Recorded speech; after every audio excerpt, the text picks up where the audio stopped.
30 Tanya jawab seputar haji dan umroh bagian 2. Assalamualaikum warahmatullahi wabarakatuh. Ahlan wa sahlan di channel Lentera Hati Official. Pertanyaan pertama, apa yang dimaksud dengan miqat makani? Teman-teman, miqat makani adalah tempat yang dijadikan batas untuk memulai ihram haji atau umroh. Kedua, di manakah letak miqat makani itu?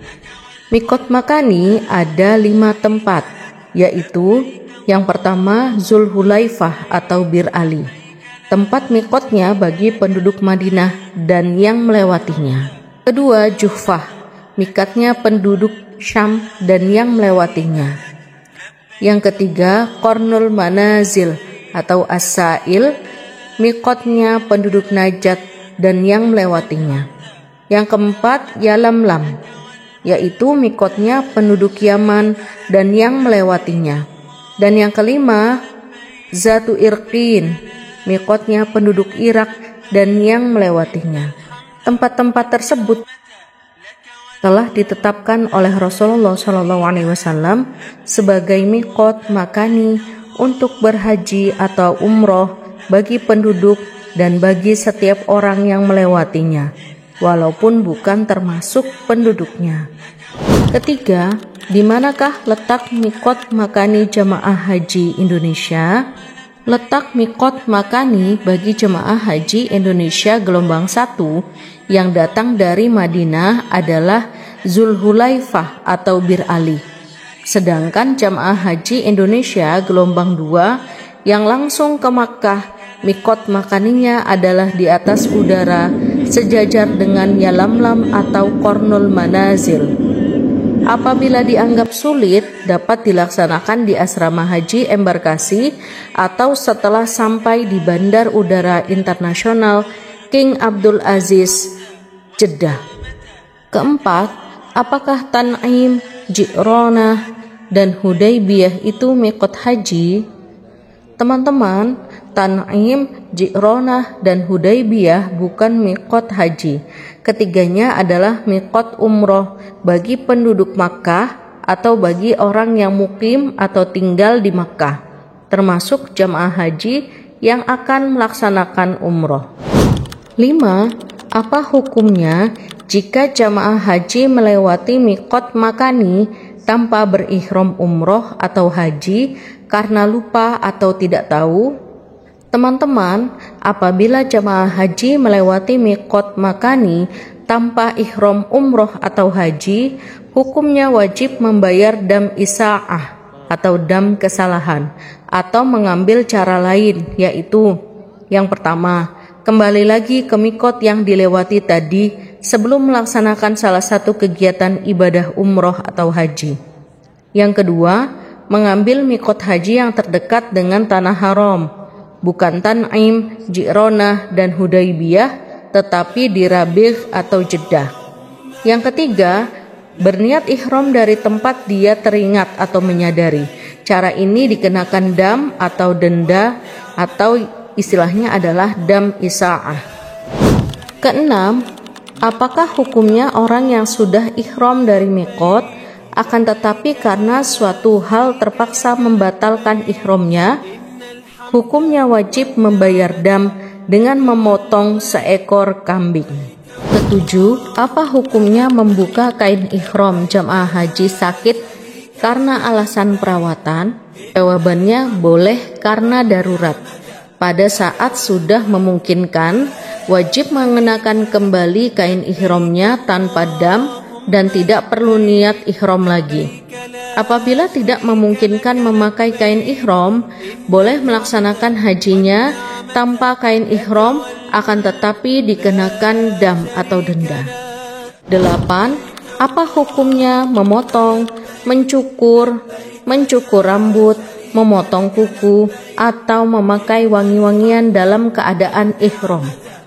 Hukumnya dilarang ya teman-teman, memotong atau mencukur atau mencabut rambut, memotong kuku atau memakai wangi-wangian dalam keadaan ihram wajib membayar fidyah atau denda dengan memilih salah satu di antara 3, yaitu menyembelih seekor kambing atau bersedekah kepada 6 orang fakir miskin, masing-masing setengah sa' atau 2 mud, setara dengan 1,5 kilo beras atau makanan pokok, atau bisa juga membayar dengan berpuasa selama 3 hari.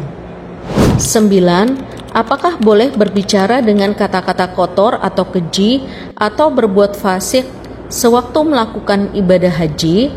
Tentunya tidak diperbolehkan ya teman-teman, dan apabila hal itu dilakukan, hajinya tetap sah, tidak membayar dam atau fidyah, akan tetapi menggugurkan pahala hajinya. Yang ke-10, apakah boleh laki-laki yang sedang berihram menutup kepala dengan payung? Jawabannya adalah boleh ya. Menutup kepala dengan sesuatu yang tidak menempel di kepala seperti payung diperbolehkan. Yang ke-12, apakah boleh jamaah haji yang sedang berihram memakai jam tangan, cincin atau sabuk? Jamaah haji yang sedang berihram boleh memakai jam tangan, cincin dan sabuk karena peralatan tersebut tidak termasuk pakaian. 13. Apakah boleh jamaah haji yang sedang ihram menggunakan pasta gigi atau sabun mandi atau membunuh nyamuk dan lalat?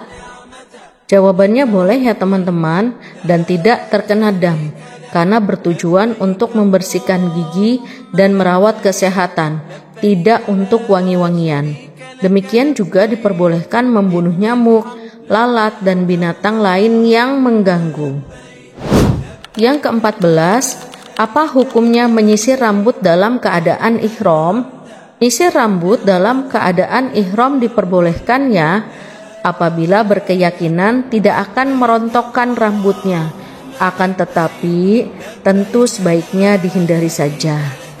15. Apakah boleh suami istri yang sedang menunaikan ibadah haji bersetubuh atau jima? Jawabannya boleh ya teman-teman, tapi harus dengan catatan apabila tidak sedang dalam keadaan ihram dan sudah melakukan tahallul tsani. 16. Apa yang dimaksud dengan tawaf? Tawaf adalah mengelilingi Ka'bah sebanyak 7 kali putaran dengan berjalan kaki, di mana Ka'bah selalu berada di sebelah kirinya, dimulai dengan diakhiri pada arah sejajar dengan Hajar Aswad. Bagi yang uzur boleh menggunakan kursi roda yang tawafnya dilakukan di lantai 2, lantai 3, dan lantai 4, atau juga menggunakan mobil golf yang tersedia di tempat khusus, biasanya di lantai 3. 17. Apakah setiap orang yang masuk Masjidil Haram harus tawaf sunnah? Tidak harus tawaf sunnah ya teman-teman, hanya saja bila memungkinkan dapat melaksanakan tawaf sebagai pengganti sholat sunnah atau tahiyatul masjid. 18. Apakah setiap orang yang melakukan tawaf harus suci dari hadas besar atau kecil? Jawabannya iya. Setiap orang yang melakukan tawaf harus suci dari hadas besar dan hadas kecil. 19. Apakah jamaah haji yang batal wudunya harus mengulangi tawafnya? Jika wudunya batal, maka wajib berwudu kembali dan mengulang putaran tawaf yang batal saja dari arah sejajar Hajar Aswad atau mulai tawaf. Sementara putaran tawaf sebelumnya sudah sah, tidak perlu diulangi kembali ya teman-teman. 20. Apakah orang yang tawaf harus menghentikan tawafnya apabila datang waktu sholat wajib yang dilakukan berjamaah? Apabila datang waktu sholat wajib yang dilakukan berjamaah, maka bagi yang tawaf harus menghentikan tawafnya untuk mengikuti sholat berjamaah terlebih dahulu, dan putaran tawaf yang masih tersisa diteruskan setelah selesai sholat dari tempat di mana ia mulai atau niat memasuki barisan atau shaf sholat. 21. Wajibkah menghadap sepenuh badan ke Ka'bah ketika akan memulai tawaf? Menghadap sepenuh badan ke Ka'bah ketika akan memulai tawaf hukumnya tidak wajib, tetapi disunnahkan apabila keadaan memungkinkan. Jika tidak memungkinkan, cukup dengan memiringkan badan dan menghadap muka ke arah Ka'bah serta melambaikan tangan dan mengecupnya sambil mengucapkan Bismillahi wallahu akbar atau istilahnya istilamnya teman-teman. 22. Apakah disunnahkan mengusap atau isyarat pada waktu melewati rukun yamani? Disunnahkan istilam atau melambaikan tangan ke arah rukun yamani dan tangannya tidak usah dikecup. 23. Apa yang dimaksud sholat sunnah tawaf? Sholat sunnah tawaf adalah sholat 2 rakaat yang dilakukan setelah selesai tawaf. 24. Di manakah melaksanakan sholat sunnah tawaf? Teman-teman, sholat sunnah tawaf dilakukan di belakang makom Ibrahim. Bila tidak mungkin karena terlalu padat, maka dilakukan di mana saja, baik di dalam maupun di luar Masjidil Haram, dan baik di tanah haram maupun di luar tanah haram. 25. Apakah setiap tawaf harus diikuti dengan sa'i? Tidak semua tawaf harus diikuti dengan sa'i ya teman-teman, seperti tawaf sunnah. Tawaf sunnah tidak disertai atau tidak diikuti dengan sa'i. 26. Ada berapa macam tawaf yang diikuti dengan sa'i? Jawabannya ada 3 macam ya teman-teman.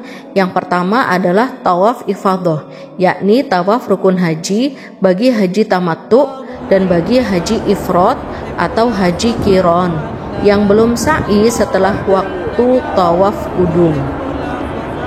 Yang kedua, tawaf kudum bagi haji ifrad atau haji qiran. Dan yang ketiga adalah tawaf umroh. Tawaf umroh harus diikuti dengan sa'i berdasarkan rukun umroh. 27. Ada berapa macam tawaf itu? Tawaf ada 5 macam, yaitu yang pertama tawaf kudum, yang kedua tawaf rukun, ifadah dan umroh. Yang ketiga tawaf sunnah, yang keempat tawaf wada, dan yang kelima tawaf nazar. 28. Apakah batal wudunya apabila laki-laki dan perempuan bersentuhan badan ketika tawaf? Bersentuhan kulit laki-laki dan wanita ajnabi menurut mazhab Syafi'i mengakibatkan batal wudu. Namun, menurut mazhab Maliki tidak membatalkan wudu. Dalam kondisi semacam ini timbul permasalahan perpindahan mazhab atau talfiq. Pada dasarnya, perpindahan mazhab diperbolehkan karena darurat syar'i. Namun, dalam hal wudu, maka talfiqnya dengan cara mengikuti Imam Malik, yaitu wudunya menggosok-gosok anggota wudu dan harus menyapu seluruh kepalanya. Karena itu, sebaiknya jamaah haji ketika hendak tawaf agar wudunya mengikuti cara Imam Malik. 29. Apakah yang dimaksud tawaf kudum? Tawaf kudum adalah tawaf yang dilakukan oleh orang yang baru tiba di Makkah sebagai penghormatan terhadap Ka'bah. 30. Apakah seseorang yang baru tiba di Makkah wajib melakukan tawaf kudum? Hukum tawaf kudum adalah sunnah. Namun bagi yang melakukan haji tamattu, tawaf kudumnya sudah termasuk dalam tawaf umrohnya. Demikian 30 tanya jawab seputar haji dan umroh bagian 2. Semoga bermanfaat ya teman-teman. Terima kasih. Wallahu muwaffiq ila aqwamit thoriq. Wassalamualaikum warahmatullahi wabarakatuh.